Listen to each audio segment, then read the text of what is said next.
Nag-enjoy pa kayo? Sana sa susunod, mga moms naman, mga dads, sino pa yung mga gustong sumayaw? Yung mga youth, mga music team. Gusto nyo bang sumayaw? Bless pa kayo sa mga bata? Amen mo, nakaka-bless yung mga bata dahil sa murang edad nila, sila yung nagpapagamit kay Lord. Sana tayo din. Amen? Good morning po! Batiin mo yung katabi mo, sabihin mo, Merry Christmas! Mukhang Pasko ba yan o mukhang Biyernes Santo yung mukha niya? Mukhang Pasko, no? So, nandito tayo ngayon sa House of Glory. Sa mga first-timer po, you are very much welcome here. Welcome po kayo dito. Every Sunday, meron po tayong gawain every 10 a.m. So, nandito po tayo to follow Jesus and to win souls. Isa lang po yung sinusunod natin. Si Jesus lang po.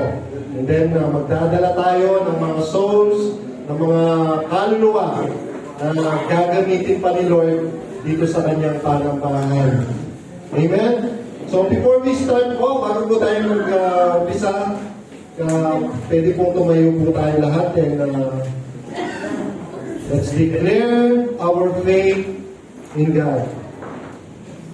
Taas po natin ang ating kanang kamay. I believe in God's words that I am anointed, the chosen one. I will receive His words today. In faith I will grow. I am a mighty vessel of God. I will demonstrate His power through the power of the Holy Spirit. I am totally blessed, totally healed. I am the head and not the tail. I am decided that me and my house will serve the Lord now and forever.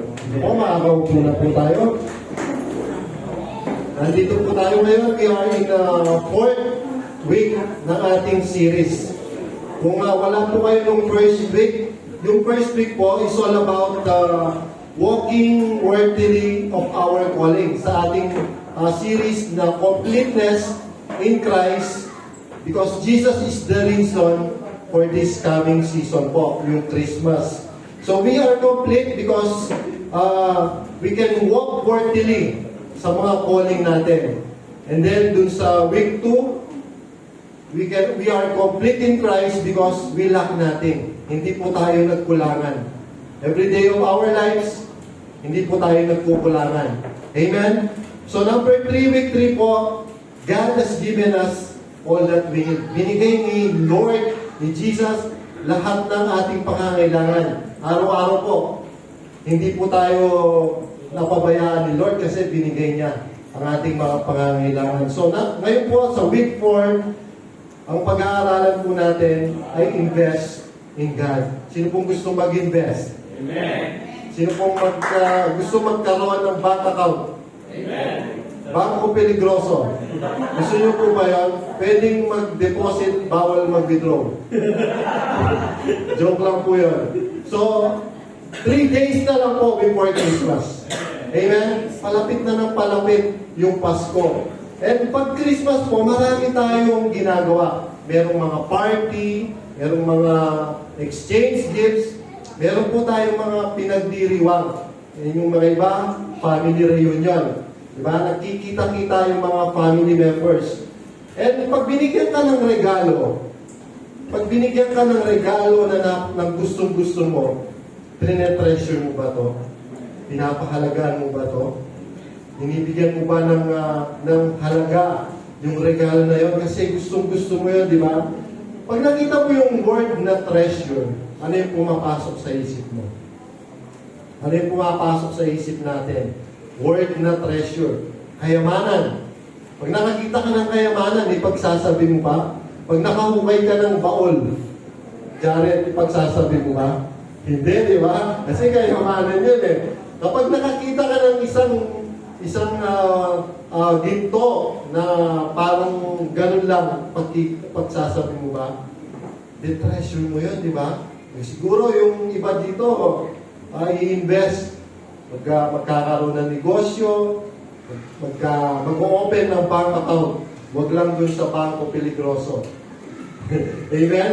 So yung treasure, sinasabi sa dictionary, yung treasure daw yung wealth.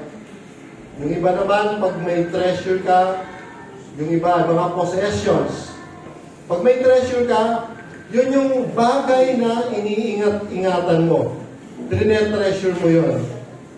So yung treasure, ito po yung sinasabi rito na ano yung dapat mong i-treasure sa pag-aaralan natin, ano yung mga dapat mong ipunin at hindi dapat ipunin. Sino yung mahilig mag-ipon? Si ate lang nag-iipon. So dapat mag-ipon ka. Kailangan meron kang ipon. Pag oras ng pangangailangan, meron kang huhugutin sa mga ipon mo. Di ba? So Jesus, sabi rito, speaks about accumulation of treasures. Ano yung sinasabi ni Jesus dito? This is, sabi niya rito na ano yung mga sinabi ni Jesus sa mga disciples niya. Yung mga dapat ipunin at hindi dapat ipunin. So makikita natin today sa ating text, this is one of the Sermon of the Mount. Dito sa Matthew 6:19 to 24. Basahin po natin sabay-sabay.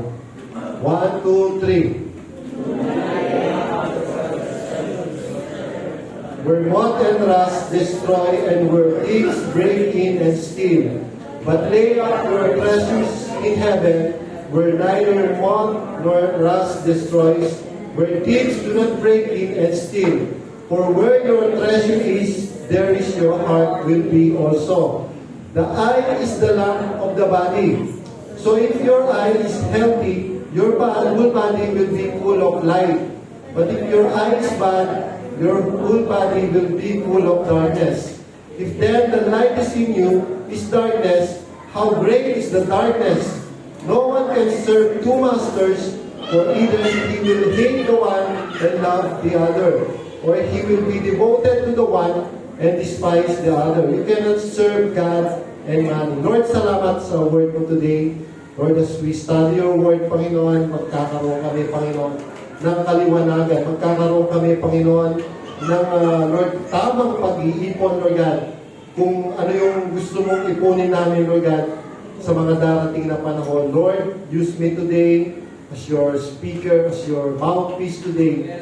And Lord, hide me behind your back, O God, so that they will able to see your message and your, Lord, your goodness, O God, sa aming buhay. Maraming salamat, Panginoon. In Jesus' name, Amen. So, title po natin today, What is your treasure? Tanong ito, tanong sa katabi mo, what is your treasure? Ano yung kayamanan mo? May mayaman ba dito? No, mayaman tayo lahat, di ba? So, what is your treasure? Meron tayong tatlong pag-uusapan. SSS. Social Security System. So, SSS. Number 1, ano yung ini-store mo? Number 2, ano yung gusto mong makita? What do you see? Number 3, whom do you serve? So, tatlong S po ang pag-uusapan natin. Sabi sa number 1, store. Ano po yung mahilig mag-store, mag-ipon? Wala, di ba? Walang nag-iipon sa atin. Puro tayo hingi. Gusto natin, humingi na lang. Ayaw natin mag-ipon. So, number 1 is store. Sabi niya rito, do not lay up your treasures on earth, where moth and rust destroy, and where thieves break in and steal. But lay up yourselves treasures in heaven, where neither moth nor rust destroys, and where thieves do not break in and steal. For where your treasure is, there will be your heart also. So sabi sa other translation, don't store up. Don't store up treasures. So sa Tagalog, ang sinasabi rito, huwag kang mag-ipon. Don't store up. So in the first part, sinasabi ni Jesus dito, ano ba talaga yung hinahanap mo? What do you seek? Ano ba yung hinahanap mo sa buhay mo? Ano ba yung gusto mo pang makita? Ano ba yung gusto mong i-treasure? What is it that you want to treasure? Ano ba talaga ang pinag-iipunan natin? Yung future ba natin? Yung magiging kinabukasan ng pamilya natin? O gusto lang natin mag-ipon kasi gusto natin meron tayong treasure. So what is that you love? Ano yung mahal mo talaga? Ano yung minamahal mo sa sarili mo? Mahal mo ba yung kayamanan mo? O mahal mo ba yung gusto mong yung ipunin mo, gusto mong mahalin lang sila. Gusto mo lang silang akapin. So sabi rito sa verse 19, Jesus is talking about deception.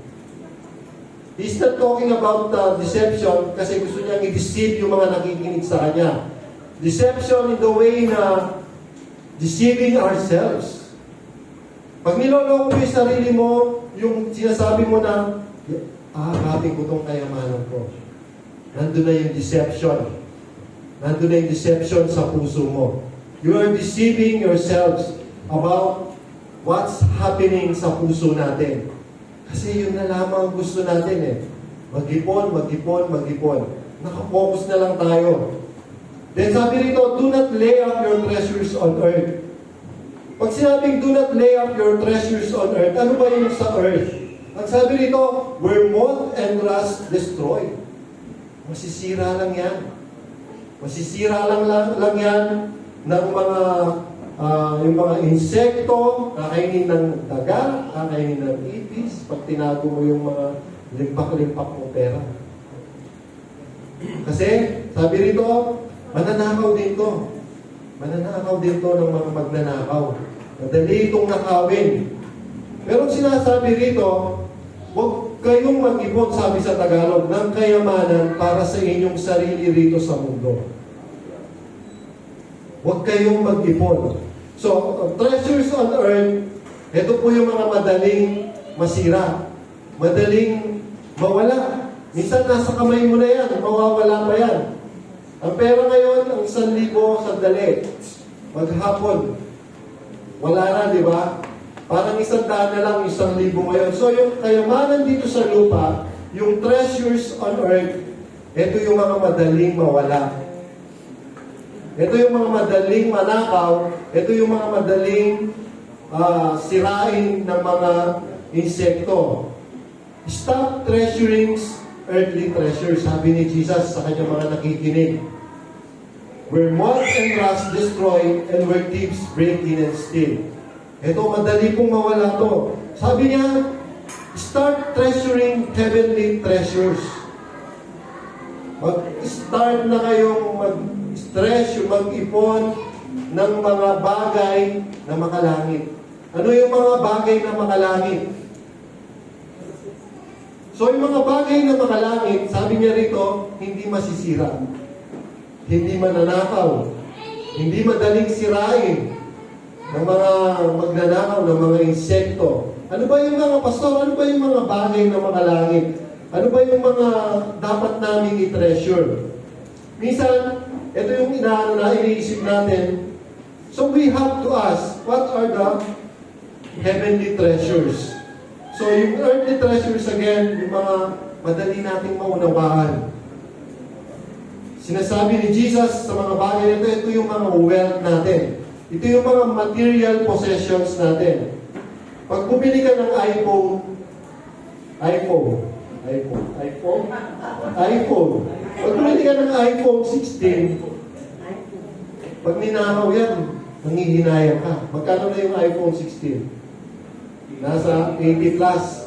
Diba? Pag nanakaw yan, mangihinayang ka. Pero pag bumili ka ng mga 2,000, 3,000 ng mga cellphone, kagaya ni Jewel, Jewel, ano yung binili mo? Pag bumili ka ng cellphone na mumurahin, tapos yung ibang pera mo, pwede mong invest, pwede mong pambili ng ibang mga gamit mo, di ba? Pero hindi bawal bumili ng iPhone kung kaya mo. So yung mga material things, yung mga wealth natin, yung mga comfort natin, yung mga bagay na we want to gain to our wealth, yung mga bagay na gusto natin. Sometimes, pag gusto natin yung isang bagay, meron tayong daydreaming. Sino yung nagde-daydreaming dito? Yung nangangarap ka ng gising. Yung nakaupo ka lang, sana makapulot ako ng pera. Sana yumaman ako. Sana makapukay ako ng isang baol na ito. So when you start daydreaming, nandun na lahat yun. money, possession, property, health, assets. O sabi niya, nananaginip ka ng gising. Pag gusto mong yumaman, minsan nangangarap ka. Sana yumaman ako. Sino yung nangangarap na yumaman? Wala? O dalawa lang, no? Yung anak ko lang, yung asawa ko si Angel. Hindi po masama ang mangarap. Pero yung nananaginip ka ng gising, medyo kakaiba na yun. Parang hindi ka na nakakatulog. Gusto kong yumaman. Gusto kong yumaman. Amen? So nakafocus tayo dun sa wealth. Sa yaman na gusto natin. Minsan, hindi na natin nagagawa yung mga bagay na dapat natin gawin. Hindi na tayo nagtatrabaho, nangangarap na lang tayo. Hindi na tayo nag-aaral, gusto ko yumaman na lang. Hindi na tayo gumagalaw. Gusto mo, lagi na lang ang gano'n. Bukuyawin na ako. Sa Tagalog, anong tawag sa Tagalog? Kuyakoy din. So gusto mo na lang umiikot doon. So sabi ni Jesus, these are the things that do not last. Ito yung mga bagay na hindi tumatagal. Ito yung mga bagay na panandalian lamang. Temporal things. Ito mga bagay ito, bakit mo ipo-focus yung mind mo dun sa mga bagay na yon? Ito nga sabi niya rito, but lay up yourselves treasures in heaven. Kasi hindi ito masisira, hindi ito mananakaw, hindi ito masisira ng anumang insekto o anumang mga bagay. Amen? Hindi ito mangangalawang. But sabi niya, mag-ipon kayo ng kayamanan sa langit. These are the treasures in heaven. So, Jesus is talking about heavenly treasures. He is ultimately talking about treasuring God. Tanungin mo sa katabi mo, are you treasuring God? Or gusto mo lang yung mga pakinabang mo, Lord, nagpipray ako ng ganito. Isi-serve lang kita pag binigay mo to, Lord. Sino ba yung ganun sa atin? Na gusto natin, Lord, gusto ko, bigay mo muna to bago kita isi-serve. Are you treasuring God? Are you giving God puwang sa puso mo? Para i-treasures mo yung mga bagay na mga langit. So, Jesus is telling us today na we should treasure the one who created all things. Hindi yung mga, sabi rito, we should treasure the one who created all things by the word, by the word of His power. So, kailangan i-treasure mo the one who created ng mga bagay na to. Yung mga bagay kung sino yung gumawa, the Creator itself, hindi yung creation. So, are you treasuring God? Treasure God. Treasure mo yung mga bagay na sinasabi ni Lord. Sabi niya kasi rito, for where your treasure is, there will be your heart also. Kung nasan yung kayamanan mo, nandun din yung puso mo. Tignan mo muna yung puso mo. Hawakan mo. Hawakan mo yung puso mo. Tumitibok ba yan? Para kanino tumitibok ang puso mo? Kanino? Jewel? Para sa kanya? Para kay Jesus.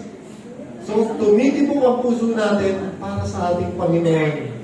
So, our hearts are with our treasure. Pag nakafocus ka kay Jesus, yung puso mo tumitibok lang para sa Kanya. Pag nakafocus ka sa mga bagay na gustong ipagawa sa iyo ni Lord, tumitibok lang ang puso mo para sa Kanya. Pag nakafocus sa mga pag-aaral mo, ang pamilya mo, tumitibok lamang ang puso mo para sa Kanya. Kung ano ang gusto niyang ipagawa para sa iyo sa mga darating na panahon. So what is Jesus talking about to us today? Sabi niya sa Amplified Version, for where your treasure, there your heart. Kung ano yung nasa puso mo, ano ba yung sa puso mo ngayon? Ano yung wini-wish ng puso mo? Ano yung kailangan ng puso mo? Ano yung desire ng puso mo ngayon? Ano yung sentro ng puso mo? Ano yung sentro ng buhay mo?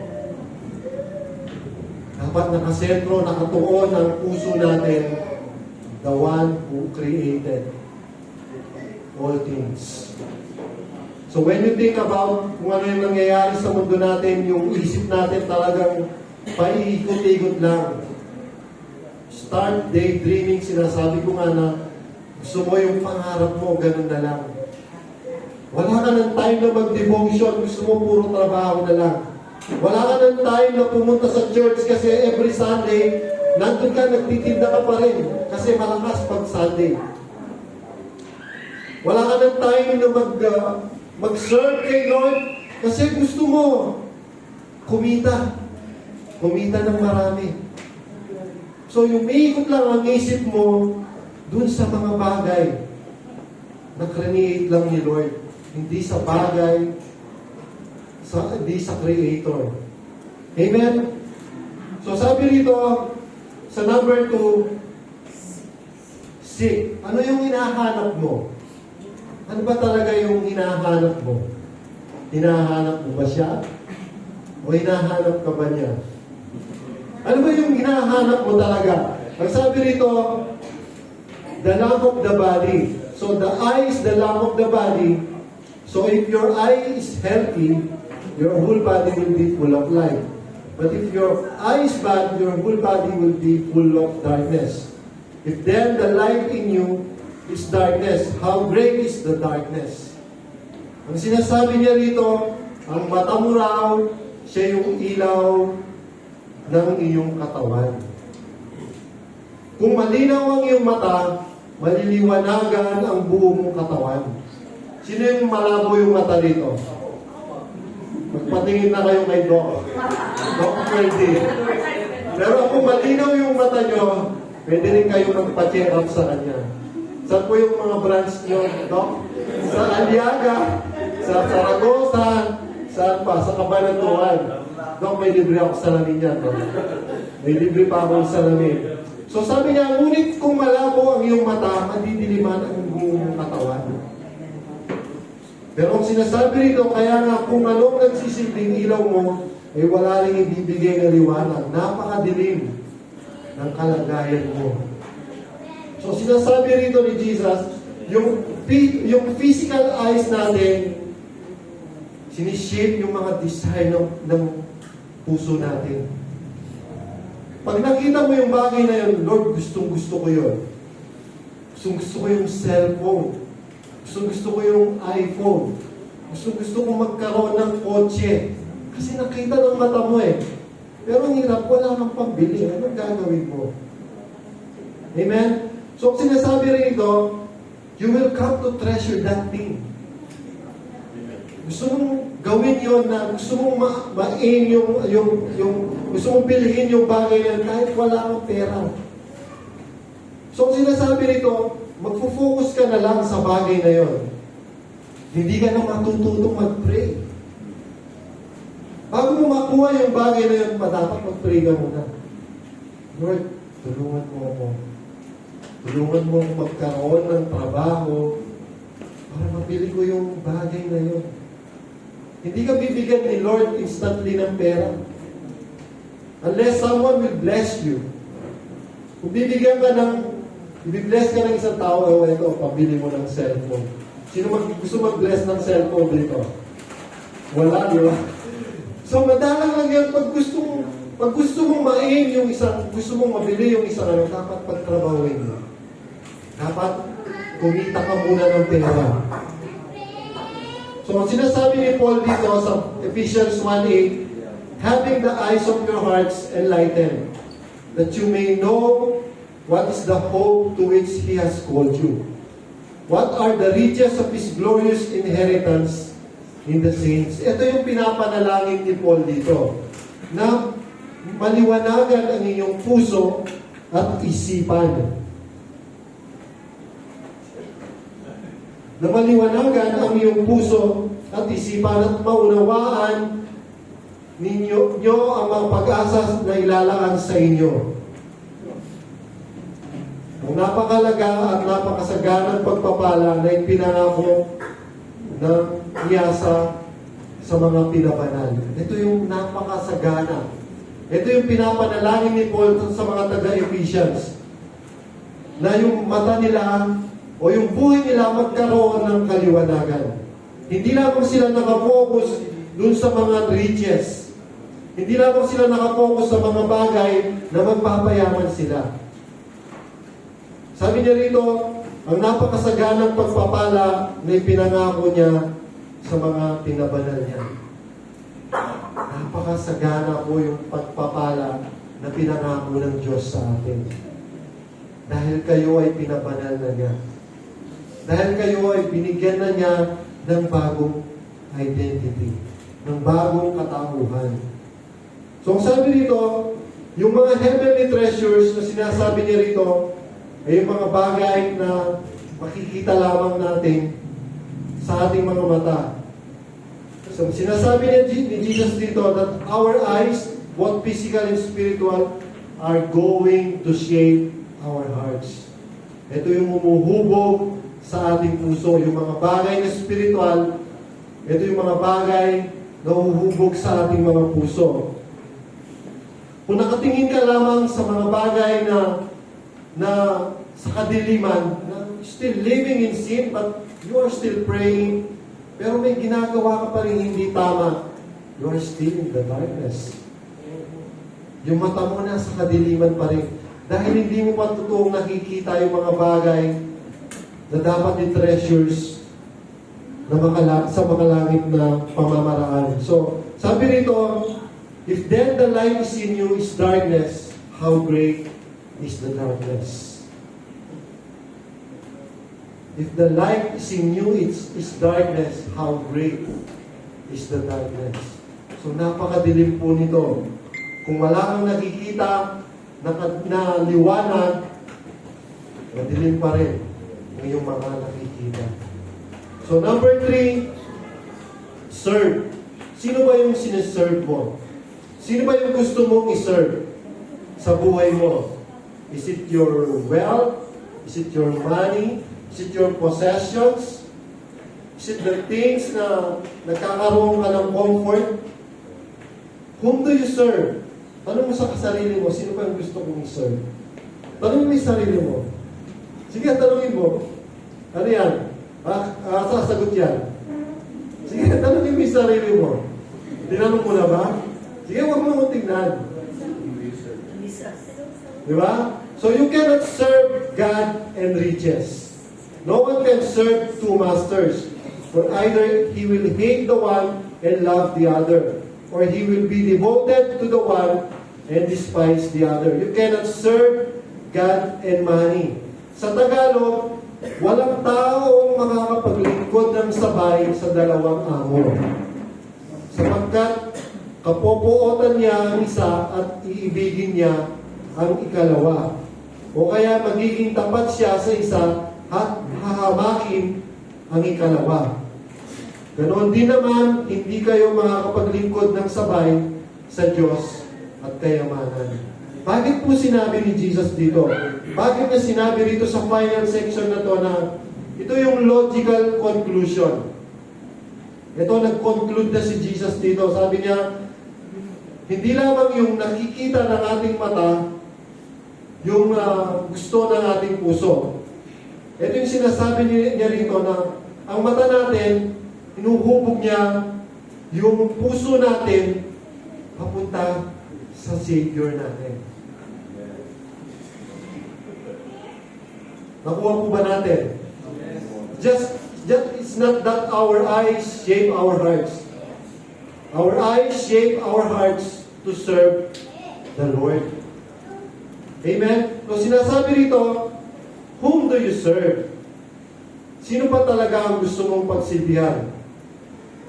You cannot serve God and money. Bakit niya sinabi rito? Bakit sinabi ni Jesus dito? Alam po natin yung money is not bad. Hindi po masama ang kumita ng pera. The love of money. Because the love of money is the root of all evil. Ito po yung ugat ng kasamaan. Pag marami kang pera, ayaw mo na magtrabaho. Gusto mo, nakaupo na lang. Pag marami kang pera, ano yung gusto mong bilhin, mabibili mo. Pag marami kang pera, makakapanood ka ng sine, makakapag-mall ka, minsan nagagamit mo yung pera sa kasamahan. Hindi mo siya nagagamit to bless others, to glorify God. Ito po yung sinasabi rito na because the love of money is the root of all evil. So money gets what you want. Sa lahat, mabibili mo, lahat, makukuha mo, lahat, kaya mong bilhin. Kailangan po natin ng pera because ang money, ang buhay ng tao umiikot sa pera. Pero ang masama po doon, ginagamit mo ang pera sa kasamaan. Ginagamit mo siya, sabi niya rito, the root of all evil. Because the love of money is the root of all evil. So, sinasabi rin Jesus dito, crucify. Kung ano yung mga bagay na nagpapasama sa iyo, yung mga bagay na ginagamit mo yung pera na gusto mo, nag-good time na lang. Gusto mo, umiinom na lang. Gusto mo, nagbibisyo na lang.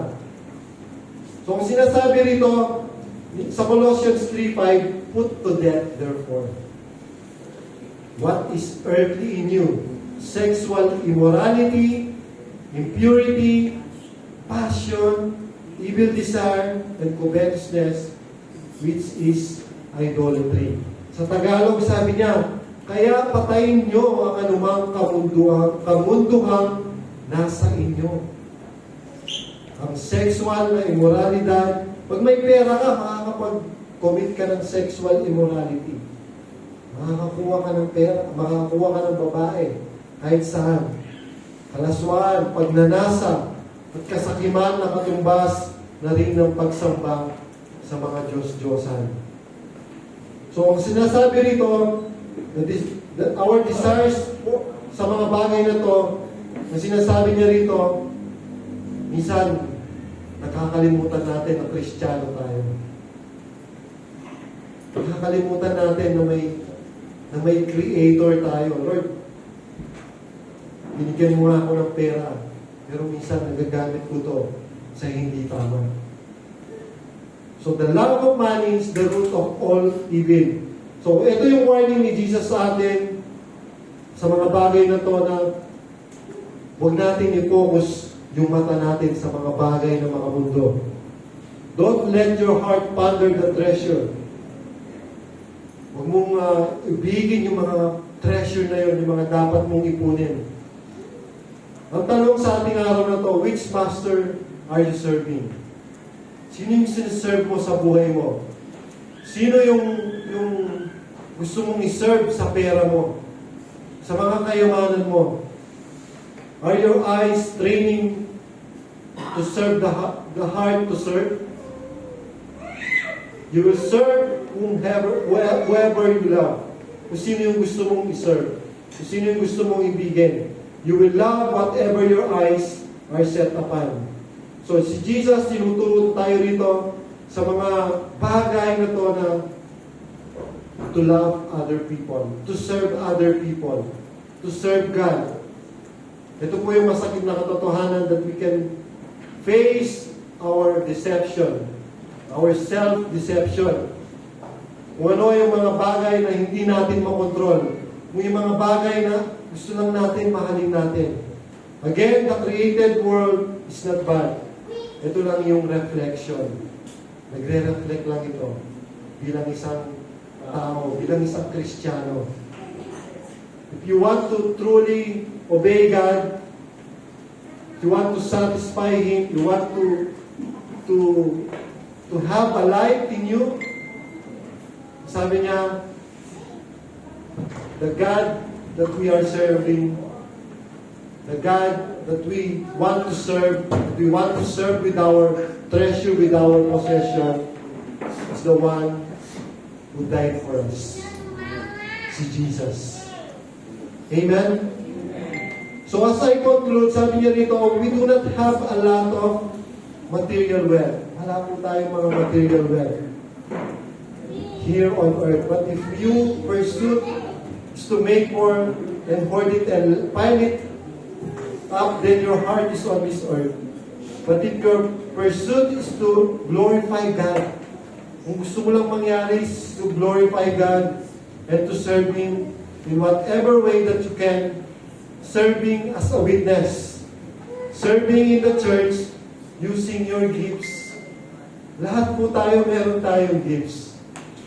Tinatago mo lang yan. Ayaw mo lang mag-serve kay Lord kasi nahihiya ka.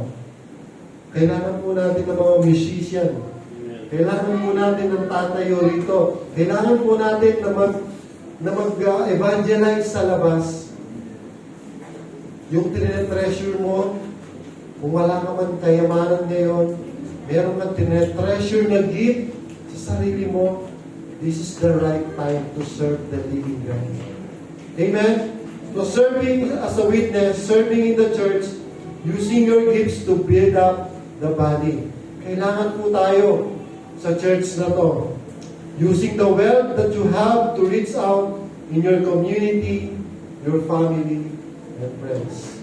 Kung sagana mga kapatid, i-bless mo yung kapatid mo na mas nangangailangan. Because in this season, ito yung season na kailangan magbigay tayo. Magbigay tayo ng pagmamahal, magbigay tayo ng mga regalo, yung mga bagay na meron tayo. I-share natin yun, share the love. I-share natin because Jesus Christ died for you and for me because He loves us. Amen? Sige po, tayo po tayo.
yung kapanganakan mo. Lord, we also remember your death and your resurrection. Today, Lord, purify our hearts. Cleanse our hearts today. For, God, we partake ng communion. Lord, saliksikin mo ang aming puso. Tawarin mo kami sa aming mga kasalanan, sa aming mga pagkakamali, sa aming mga pagkukulang. Thank you, Jesus.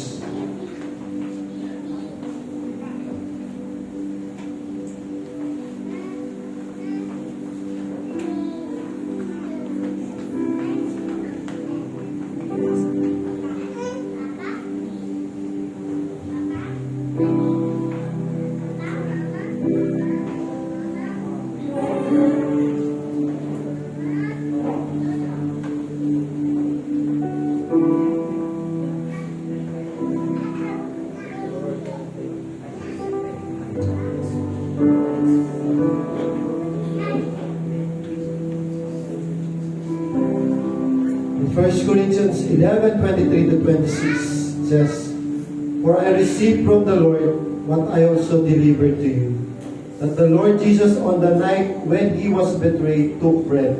Taas po natin ang tinapay. "And when He had given thanks, He broke it and said, 'This is my body, which is for you. Do this in remembrance of me.'" Father God, we thank you, Lord God, for this bread. Thank you because this was the body of Jesus Christ that was broken, was bruised para sa aming mga kasalanan. Nabayubay, Panginoon, ang iyong katawan for us to be made whole, Panginoon. Para maging buo kami, Panginoon, sa inyong harapan. Salamat, Panginoon, sa katawan mo na ibinigay para sa amin. In Jesus' name, Amen.